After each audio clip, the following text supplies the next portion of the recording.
Back with the Power Panel, a Power Panel I'm very excited about. Let me introduce you to my all-stars. Carl Frisch is a Democratic strategist and progressive radio personality. Faz Shakir is vice president at the Center for American Progress and editor-in-chief of thinkprogress.org. And David Sirota, of course, the Uprising, is the author of Back to Our Future and a regular contributor to Salon.com. Faz, we got to get you a nickname too. Carl, you got to be on a couple of times before you get a nickname. Faz, I'm thinking maybe Thunder Shakir, something like that. I don't know. I'm gonna work on it. Okay. All right. Thanks. Good. All right. I trust you. All right. Thank you.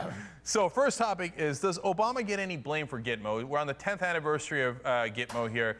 And look, Congress fought him tooth and nail on this. He did propose closing down Guantanamo Bay in the beginning. But did he fight hard enough? Faz, let's start with you. What's your thoughts there? My feeling is he did. I'm willing to fight with Obama on many things, but on this one, I think that he actually tried, and that his worst enemies were the Democrats in Congress. I think to the extent that Obama thought he could get this done, he was naive, because he campaigned against John McCain, who you remember also campaigned for closing down Guantanamo, and he thought he could just walk into the Oval Office and assume that the Republicans were going to join him in this cause, but of course they did not. And then Democrats ended up stabbing him in the back by producing a variety of measures to not only stop the movement of Guantanamo prisoners to the U.S., but also to strip funding that would allow for such a move.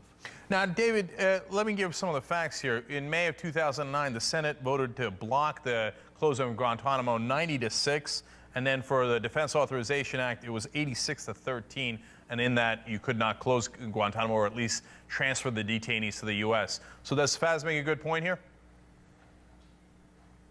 I think it's shared responsibility. Look, President Obama could have vetoed the defense bill that included some of the provisions more later than that Senate vote that included the provisions blocking him from transferring detainees at Gitmo. He could have vetoed that bill. He also could have cited the authority that President Bush cited, in his executive authority, in issuing a signing statement to basically ignore that. Now, I wouldn't endorse that because I think the president has too much power. I think these signing statements are completely out of control. But the power was certainly there. I certainly think he got pushback from the Congress. But let's not forget, this is a president who has cited his own authority to assassinate American citizens without charge, who's now also saying that he doesn't have the power to close down Gitmo when in fact that he does. So what I fault him for is a selective analysis of what his power is and is not. You know, Carl, as I look at this, I think if it was Bush, what would he have done? Well, we know what he would do. Whatever the heck he wants to do. Exactly, and that's how we got Gitmo in the first place. Gitmo had no legal authority. Who comes up with this island where there's no laws that can be applied, American law, Cuban law? And he's like, I don't give a damn, I just did it, right? So Jake, I'm torn on this one. What's your sense of it? You know, I'm a former Republican. I experimented in my youth. And one thing I can tell you is, in a knife fight, when a Republican stabs you, they step on your neck to break it. When a Democrat stabs you, they help you up, they put you in the hospital, and then they let their insurance cover the bill for you. If we were smart, when we took power in 2008 with a Democratic majority in the House and Senate and a Democrat in the White House, we would not have taken our foot off of the Republican throat. Republicans were on the ropes, and we thought, we can work with them. That was our first big mistake. The idea that we could ever work with them.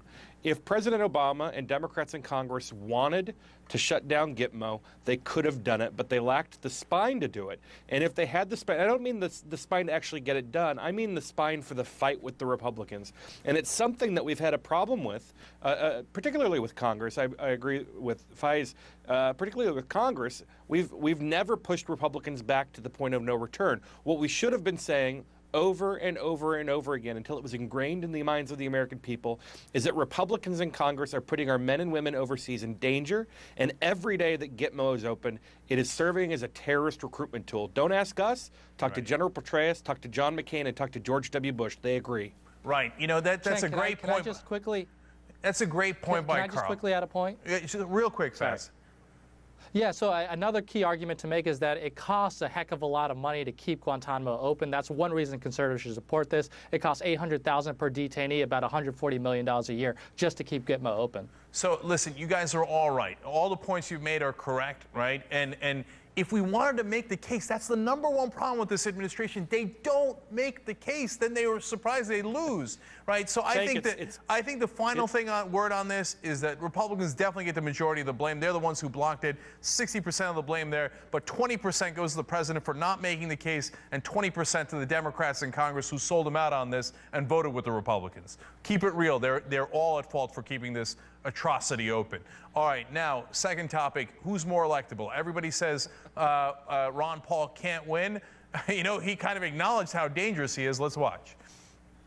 But I sort of have to chuckle when they describe you and me as being dangerous.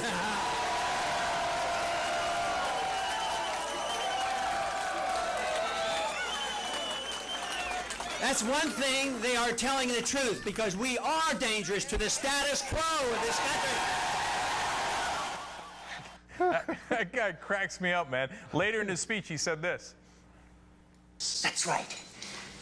Ice, man, I am dangerous. Perhaps not Ron Paul there, but the same idea. All right, so these guys always say, oh, Ron Paul can't win. I don't care that he almost came in first in Iowa and came in second in New Hampshire. Let's dismiss him. But Mitt Romney is a corporate robot in a time when everybody hates Wall Street. So who's really less electable? Carl, you start out.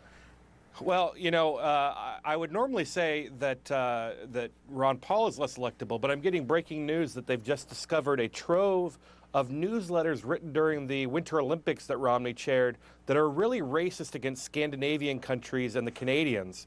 And, you know, only something like that would make me change my mind and say that Mitt Romney is less electable than Ron Paul. So you're still voting Ron Paul? For one reason.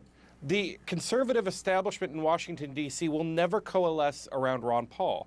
They're already circling the wagons for Romney. They would never do that for Ron Paul, and they would never be able to clear the deck for him and get these other candidates out of the way.